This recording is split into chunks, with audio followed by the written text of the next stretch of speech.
Hello friends, welcome to my YouTube channel. In this quick tutorial, I'm gonna show that how to change profile pic privacy on Google account.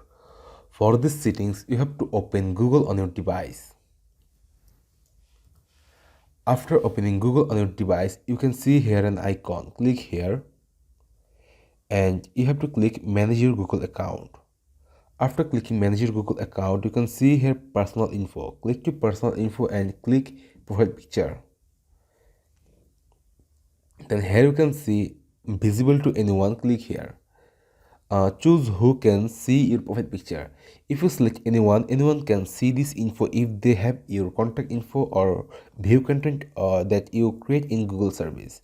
And if you select people that you interact with, this info is visible to people that you interact with in Google services. For example, if you share an album in Google Photos or chat in Google Chat, click to save.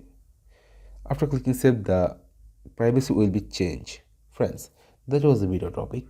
If this video helpful to you, please like, comment, share and subscribe to my YouTube channel and press the bell icon for getting new videos notification. I will come with another new exciting video. Till then, take care. Bye bye my dear friends.